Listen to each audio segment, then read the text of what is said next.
예수님과 함께 풍랑을 통과하다. 오늘 말씀 내용은요, 제자들이 바다에서 큰 죽을 것 같은 풍랑을 경험하는 사건입니다. 배가 막 침몰하고 있어요. 죽을 것 같은 공포를 넘어서 배가 침몰하고 있어요.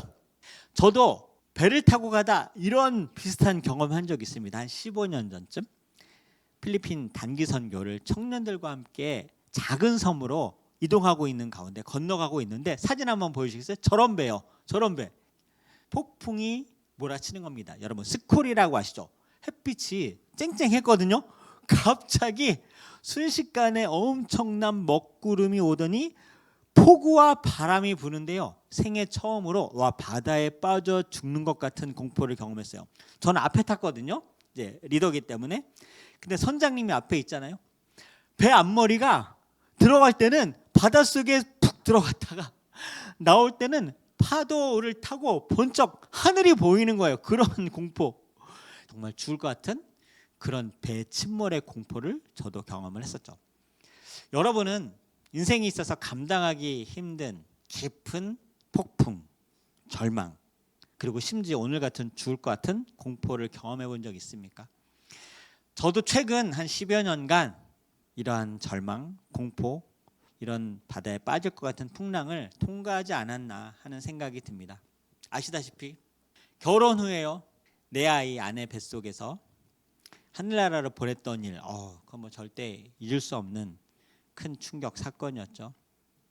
가장 기뻐해야 할 아이 탄생의 소식이 죽음으로 정반대된 그런 반복된 실제적인 그런 아픔과 절망, 공포. 그중 마지막 넷째 아이 사망 사건은 너무 큰 충격이었어요. 이게 막 다른 신문 뉴스 이야기 같지 않습니까? 왜냐하면 그때 서윤이가 5살이었거든요. 엄마 뱃속에 있는 동생을 계속 쓰다듬으면서 너 나오면 언니가 잘해줄게, 배를 두드리면서 동생이 막 보고 싶다고 빨리 나왔으면 좋겠다고 했었기 때문에 그렇죠. 그러다가 아이가 이제 사망하게 진단을 받은 후에 이제 서윤이 동생은 수원 연화장에서 장례를 치렀던 일이 기억이 납니다. 그게 불과 7년 전이에요. 서윤이가 동물을 굉장히 좋아해요. 작은 물고기도 키웠고 몽골리안 쥐도 키워봤고 지금은 거북이도 키우고 조그만 물고기도 키우는데, 물고기 한 마리 작은 것만 죽어도 굉장히 슬퍼하거든요. 5개월이나 6개월이나 쓰다듬었던 그 동생이 이제 태어나지 못한다라는 그러한 인지를 아이가 했을 때의 그 괴로움, 고통, 그걸 지켜보는 부모는 정말 감당하기 힘들더라고요.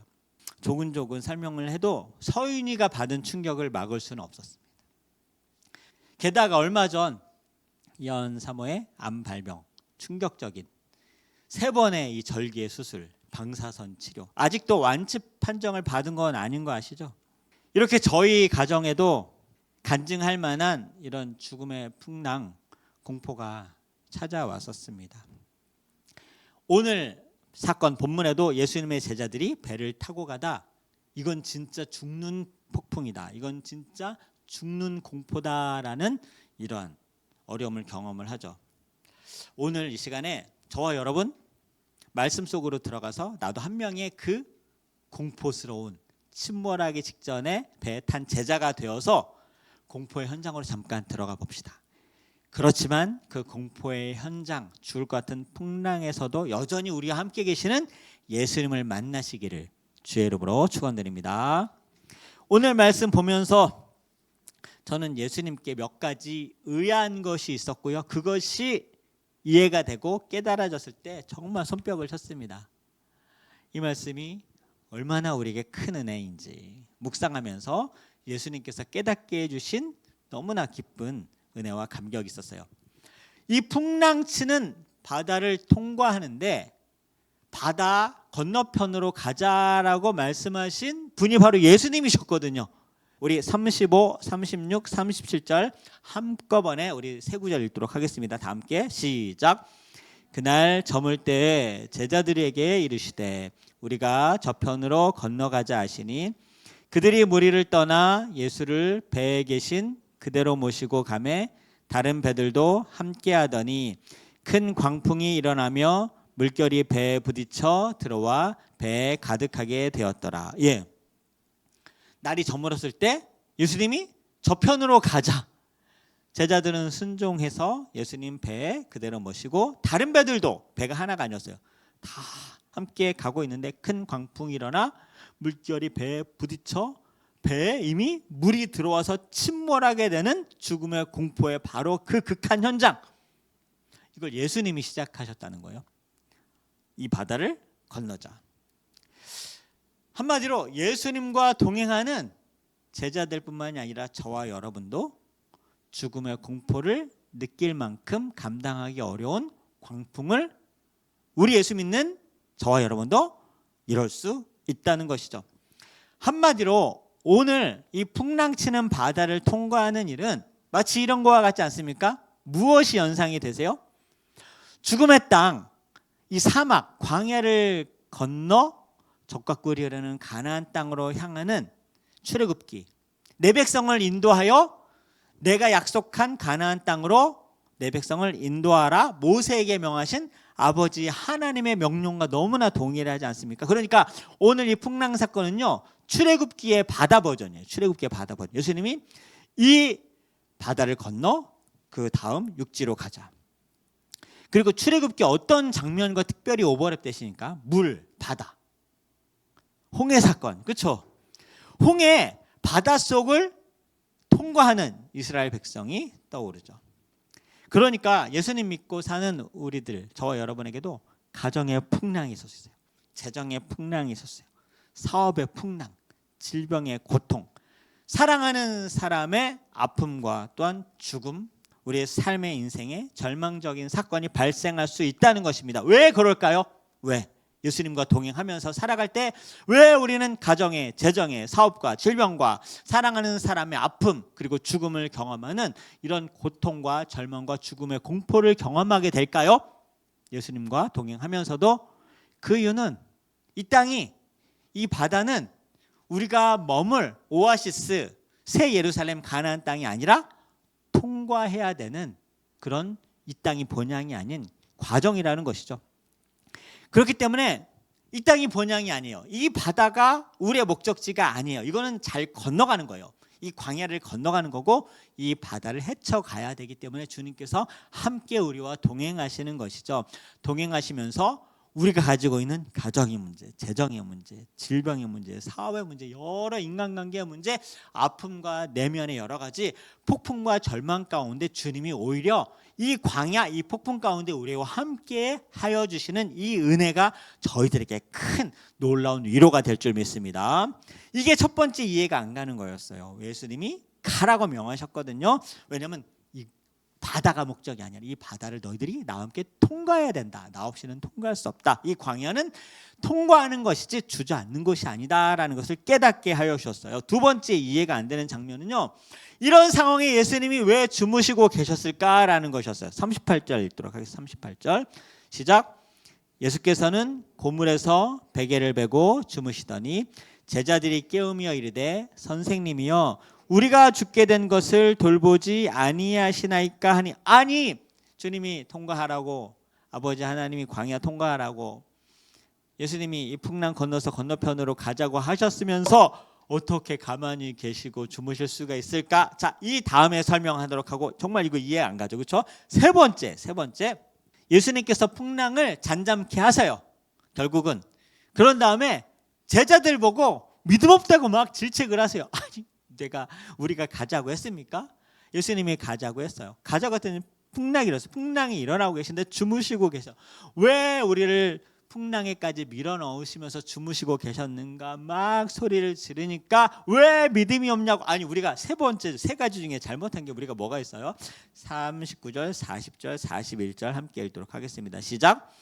예수께서 깨어 바람을 꾸짖으시며 바다더러 이르되 잠잠하라 고요하라 하시니 바람이 그치고 아주 잔잔하여지더라.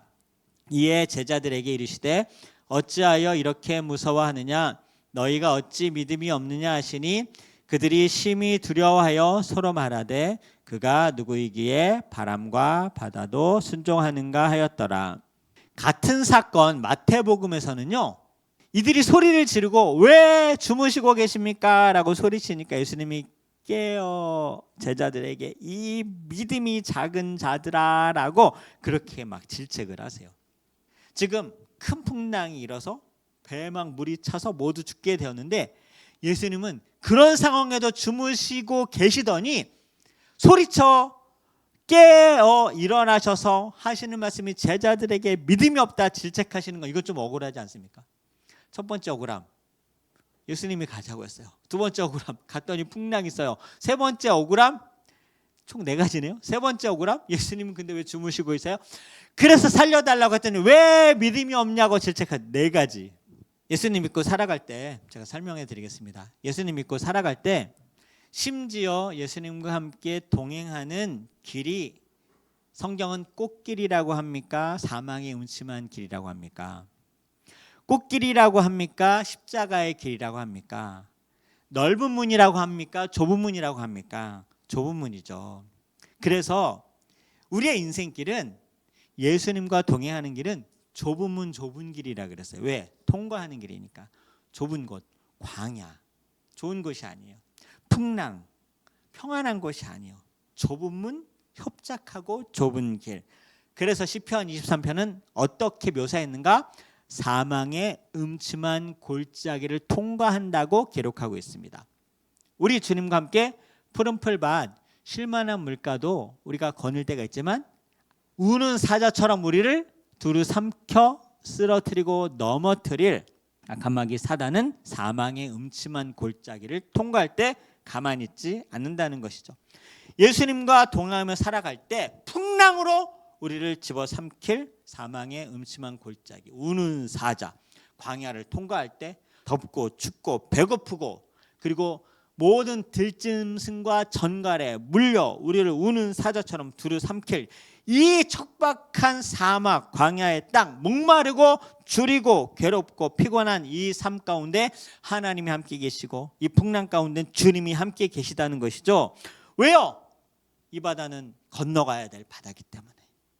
이 넘실대고 죽을 것 같은 이 공포의 바다는 우리가 눌러앉아야 하고 버텨야 될 바다가 아니라 빨리 건너가야 되는, 이 목마르고 괴롭고 덥고 짐승과 벌레가 우글거리는 이 사막 광야의 길을 통과해야 되는 것이기 때문에, 그래서 예수님은요 주무심을 어떻게 우리에게 가르쳐주고 계시는가라고 하면서 예수님을 항상 깨어 기도하는 걸로 우리에게 경각심으로 가르쳐주고 계시는 거예요. 왜요?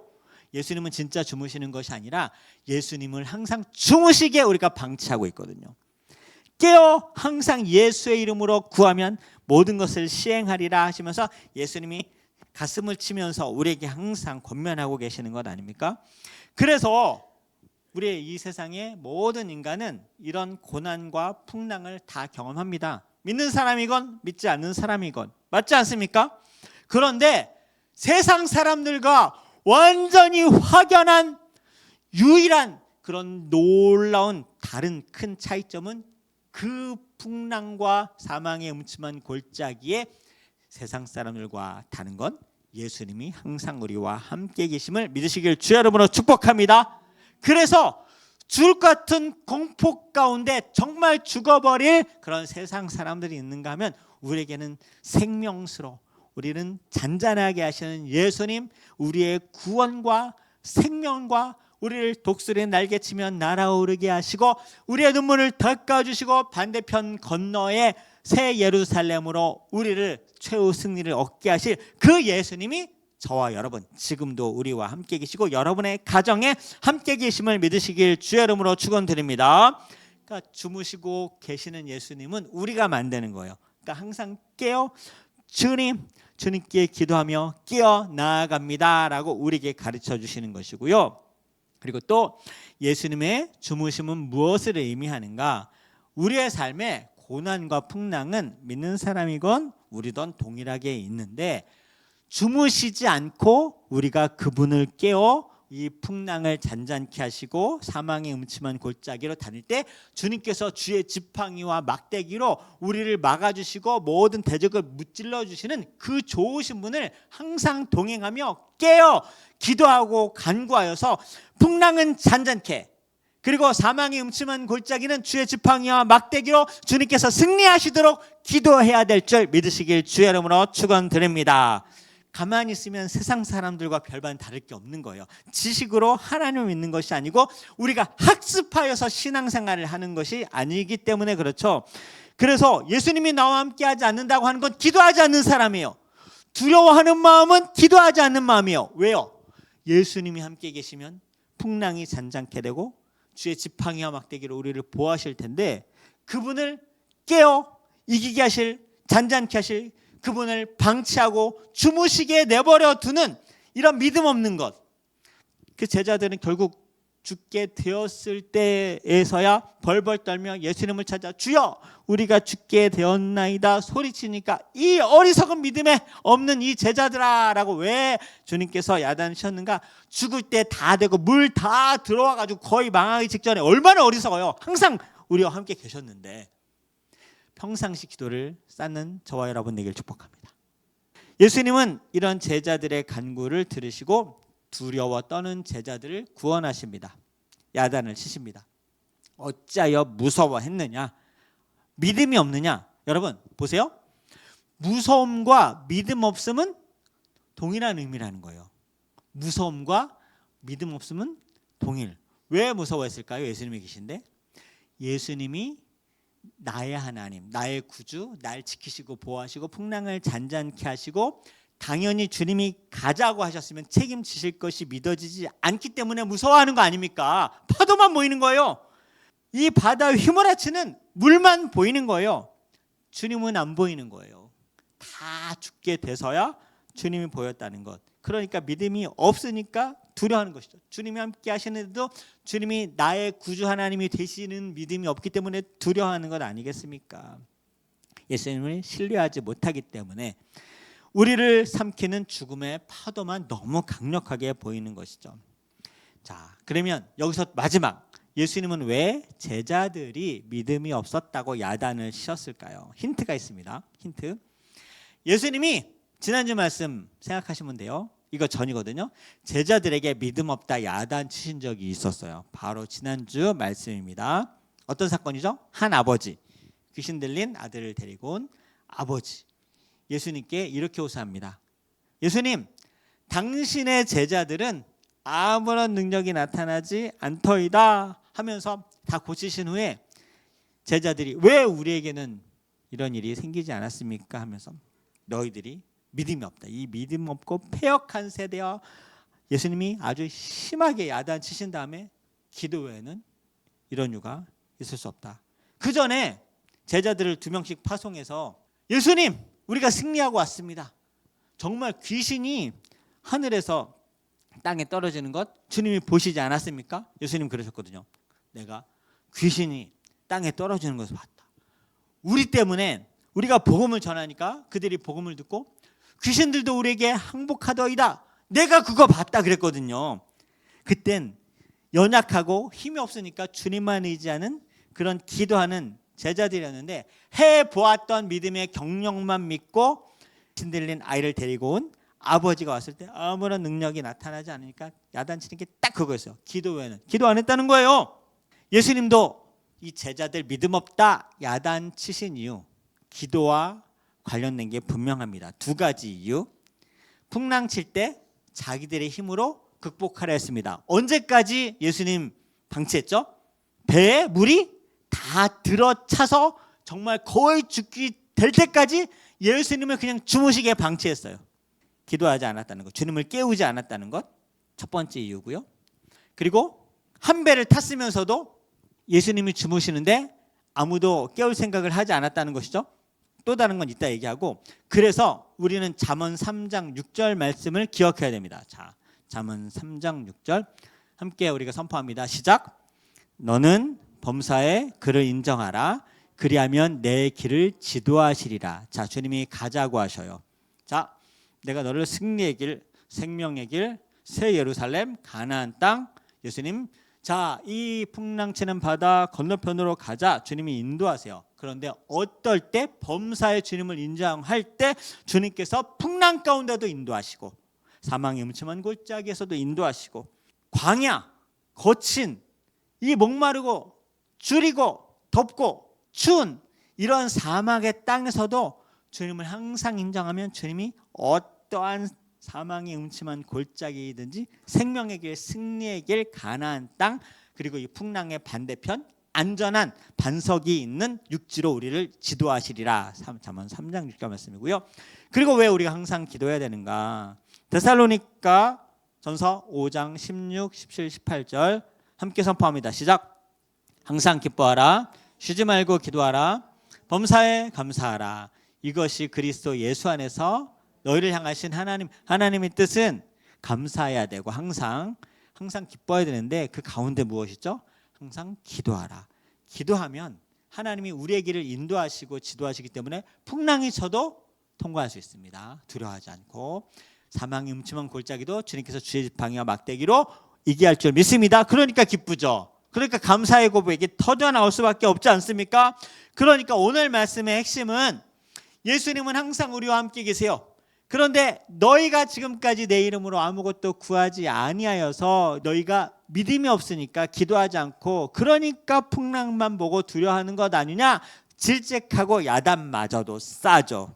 이렇게만 해도 충분히 설명이 되었을 텐데요. 제가 왜 제자들이 야단맞아도 되는 두 가지 이유, 피할 수 없는 증거가 본문에 기록되어 있습니다.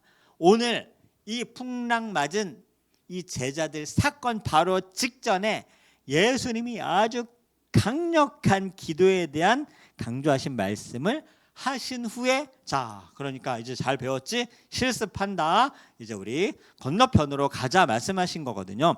깜짝 놀라실 겁니다. 우리 한번 말씀 보도록 하겠습니다. 바로 이 풍랑을 만나기 직전에 어떤 말씀하셨는가? 30절부터 32절 시작. 또 이르시되 우리가 하나님의 나라를 어떻게 비교하며 또 무슨 비유로 나타낼까? 겨자씨 한 알과 같으니 땅에 심길 때는 땅 위의 모든 씨보다 작은 것이로되 심긴 후에는 자라서 모든 풀보다 커지며 큰 가지를 내나니 공중의 새들이 그 그늘에 기대릴 만큼 되느니라. 이 말씀하신 다음에 그 다음 시작. 그날 저물 때에 제자들에게 이르시되 우리가 저편으로 건너가자 하시니 빼도 박도 못한다는 게 딱 이런 경우예요. 너희들이 하나님의 마음, 하나님의 나라를 어떻게 승리하며 성취할 수 있는가? 풍랑을, 이 광야를 어떻게 통과하여 가나안 땅 새 예루살렘으로 입성할 수 있는가? 그것은 겨자씨 한 알과 같은 그 믿음을 갖고 있으면 된다. 여러분, 겨자씨가 무엇을 상징하죠? 겨자씨 하나만 가지고 풍랑을 건너고 이 사망의 음침한 골짜기를 건너는데 겨자씨는 기도를 상징해요. 모든 풀보다 작지만 나무가 돼서 30배, 60배 큰 가지를 내고 새들이 깃들 만큼 거대해진다. 겨자씨, 너희들한테 새들이 깃들 만큼 나무를 가져와라. 나무만큼의 능력을, 풀잎만큼의 능력을 가지고 오라 하지 않고 너희가 가지고 있는 그 작은 믿음, 겨자씨를 하나님께 심기면 주님께서 그 겨자씨에 임하셔서 너희를 30배, 60배, 100배로 하나님의 능력까지, 예수님은 나보다 더 큰 일을 행하리라 하시는 그런 하나님의 성령의 충만한 은혜와 기름을 부어주셔서 우리를 신과 같은 하나님의 자녀로 우리를 이 세상 가운데도 승리케 하신다는 말씀이시죠. 복음서에서 이 겨자씨를 무엇으로 말씀하셨죠? 기도라고 분명하게 얘기해요. 마태복음 17장 19절 20절 19절 먼저 시작. 이때 제자들이 조용히 예수께 나와 이르되 우리는 어찌하여 쫓아내지 못하였나이까? 이게 귀신 들린 아들 고쳤을 때 예수님께서 하시는 대답이 20절이죠. 시작. 이르시되 너희 믿음이 작은 까닭이다. 진실로 너에게 이르노니 만일 너에게 믿음이 겨자씨 한 알만큼만 있어도 이 산을 명하여 여기서 저기로 옮겨지라 하면 옮겨질 것이요 또 너희가 못할 것이 없으리라. 이 말씀이 여러분에게 열매가 되고 승리가 되길 주의 이름으로 축원드립니다. 봐요. 겨자씨 한 알만큼 나오죠. 이 겨자씨 한 알만큼의 믿음, 이거 여러분 절대 극단적인 비유 아닙니다. 우리가 기도하는 작은 신음을 주님께서 들으시고 30배, 60배, 100배로 응답하시고 우리를 사망 음침한 골짜기 통과케 하시고 풍랑을 잔잔케 하셔서 우리를 반드시 마른 땅 반석 위에 세우실 줄 믿습니다. 여러분에게 물을게요. 마무리합니다. 기도가 그래서 잘 됩니까? 잘 안 됩니까? 잘 안 되죠. 너무 잘 안 하게 됩니다. 마귀의 강력한 무기요. 기도가 너무 강력한 걸 알기 때문에 기도를 시시하게 만들어버려요. 제자들과 똑같아요. 풍랑이 치면 풍랑을 해결해라. 배를 탔으니 배를 돌봐라. 예수님은 주무시게 내버려 두어라. 주무시고 계시니까 너희들에게 아무런 능력을 미치지 못할 것이다. 너무 완벽하고 기가 막힌 말씀이에요. 우는 사자처럼 두루삼킬 자를 찾는 이 마귀, 사단, 죽음의 공포, 폭풍으로 우리에게 항상 지금 주었고 주고 앞으로 줄 것인데 그 예수님과 함께 동행하는 우리를 계속해서 예수님을 주무시게 방치하게 만드는 이 사단의 전략.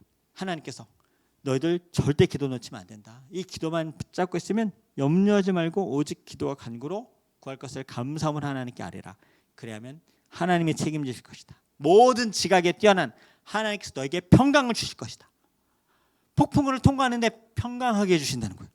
광야를 통과하는데 여전히 광야 그대로인데 평강을 주신다는 거예요.